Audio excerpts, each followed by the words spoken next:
Hi hello ಎಲ್ಲರಿಗೂ ನಮಸ್ಕಾರ. ಕನ್ನಡ ಕಿಚನ್ಗೆ ಸ್ವಾಗತ. ಮೆಣಸಿನ್ಕಾಯಿ ಬಜ್ಜಿ ತಿನ್ನಬೇಕು ಅಂತ ಅನ್ನಿಸ್ತಿದೆ, ಆದರೆ ಎಣ್ಣೆ ತುಂಬಾ ಹೀರ್ಕೊಳ್ಳುತ್ತೆ ಅನ್ನೋರು ಈ ವಿಡಿಯೋನ ನೋಡಿ ತುಂಬಾ ರುಚಿಯಾಗಿ ಹಾಗೆ ಕ್ರಿಸ್ಪಿ ಆಗಿರುವಂಥ ಮೆಣಸಿನ್ಕಾಯಿ ಬಜ್ಜಿನ ಹೇಗೆ ಮಾಡೋದಂತ ಇವತ್ತಿನ ವಿಡಿಯೋದಲ್ಲಿ ನೋಡೋಣ. ಹಾಗೆ ನಮ್ಮ ಚಾನಲನ್ನು ಸಬ್ಸ್ಕ್ರೈಬ್ ಮಾಡ್ಕೊಂಡಿಲ್ಲ ಅಂತ ಹೇಳಿದರೆ ಪ್ಲೀಸ್ ನಮ್ಮ ಚಾನಲನ್ನು ಸಬ್ಸ್ಕ್ರೈಬ್ ಮಾಡ್ಕೊಳ್ಳಿ, ಹಾಗೆ ಬೆಲ್ ಐಕಾನ್ನ ಕ್ಲಿಕ್ ಮಾಡಿ. ಮೆಣಸಿನ್ಕಾಯಿ ಬಜ್ಜಿನ ಮಾಡೋದಕ್ಕೆ ಬಜ್ಜಿ ಮೆಣಸನ್ನ ನಾನಿಲ್ಲಿ 3 ತಗೊಂಡಿದ್ದೀನಿ. ಹಾಗೆ ಇದನ್ನ ನಾನು ಕಟ್ ಮಾಡ್ಕೊಳ್ತೀನಿ, ಹಾಗೆ ಮಾಡ್ಕೊಳ್ಳಲ್ಲ.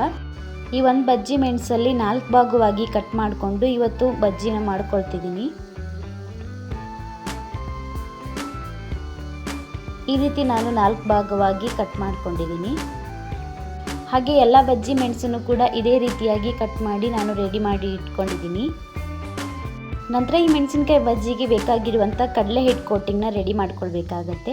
ಕಡಲೆ ಹಿಟ್ಟನ್ನು ರೆಡಿ ಮಾಡ್ಕೊಳ್ಳೋದಕ್ಕೆ ನಾನಿಲ್ಲಿ ಒಂದು ಬೌಲ್ಗೆ ಈ ಕಪ್ನಲ್ಲಿ ಒಂದು ಅರ್ಧ ಕಪ್ ಆಗುವಷ್ಟು ಕಡಲೆ ಹಿಟ್ಟು, ಹಾಗೆ ರುಚಿಗೆ ತಕ್ಕಷ್ಟು ಉಪ್ಪು, 1/4 ಟೀ ಸ್ಪೂನ್ ಆಗುವಷ್ಟು ಓಂಕಾಳನ್ನು ಕೂಡ ಹಾಕ್ತಿದ್ದೀನಿ.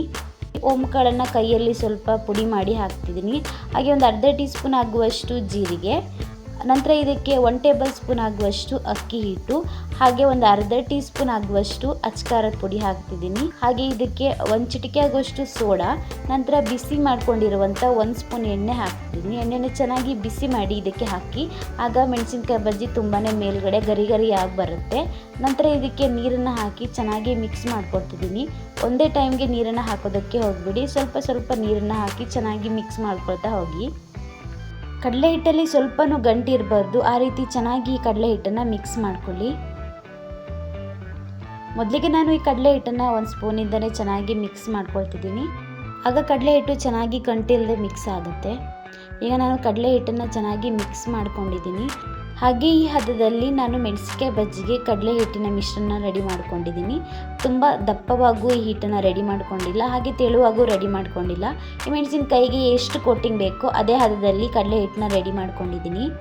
ಹಾಗೆ ಮೆಣಸಿನ್ಕಾಯಿ ಬಜ್ಜಿ ಕರಿಯೋದಕ್ಕೆ ಒಂದು ಕಡೆ ಎಣ್ಣೆ ಕೂಡ ಬಿಸಿಗಿಟ್ಟಿದೆ. ಎಣ್ಣೆ ಕೂಡ ಚೆನ್ನಾಗಿ ಬಿಸಿಯಾಗಿದೆ. ನಂತರ ಒಂದೊಂದೇ ಮೆಣಸಿನ್ಕಾಯಿನ ಕಡಲೆ ಹಿಟ್ಟಿನ ಮಿಶ್ರಣದೊಳಗೆ ಅದ್ದಿ ಎಣ್ಣೆಗೆ ಬಿಟ್ಕೊಳ್ತಿದ್ದೀನಿ. ಮೆಣಸಿನ್ಕಾಯಿನ ಎಣ್ಣೆಗೆ ಹಾಕಿದ ನಂತರ ಮೀಡಿಯಂ ಫ್ಲೇಮಲ್ಲಿ ಇಟ್ಟು ಚೆನ್ನಾಗಿ ಹುರ್ಕೊಳ್ಳಿ. ಹೈ ಫ್ಲೇಮಲ್ಲಿ ಇಡೋದಕ್ಕೆ ಹೋಗಬೇಡಿ, ನಿಧಾನ ಉರಿಯಲ್ಲಿಟ್ಟು ಚೆನ್ನಾಗಿ ಇದನ್ನು ಹುರ್ಕೊಳ್ಳಿ.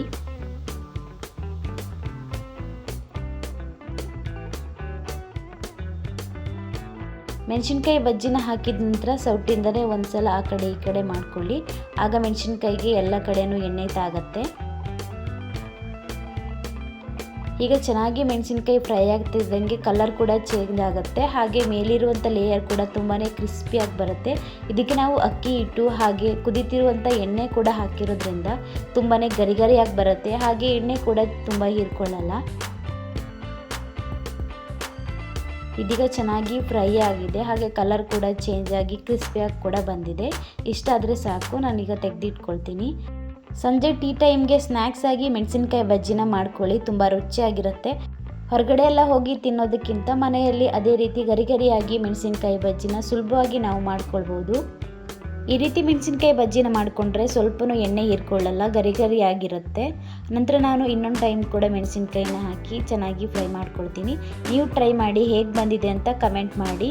ಹಾಗೆ ನಿಮ್ಗೆ ಈ ವಿಡಿಯೋ ಇಷ್ಟ ಆದರೆ ಪ್ಲೀಸ್ ಒಂದು ಲೈಕ್ ಮಾಡಿ, ಶೇರ್ ಮಾಡಿ, ಕಮೆಂಟ್ ಮಾಡಿ. ಹಾಗೆ ಇನ್ನೂ ನಮ್ಮ ಚಾನಲನ್ನು ಸಬ್ಸ್ಕ್ರೈಬ್ ಮಾಡ್ಕೊಂಡಿಲ್ಲ ಅಂತ ಹೇಳಿದೆ, ಪ್ಲೀಸ್ ನಮ್ಮ ಚಾನಲನ್ನು ಸಬ್ಸ್ಕ್ರೈಬ್ ಮಾಡಿಕೊಂಡು ನಮ್ಮ ಚಾನಲ್ಗೆ ಸಪೋರ್ಟ್ ಮಾಡಿ. Thank you.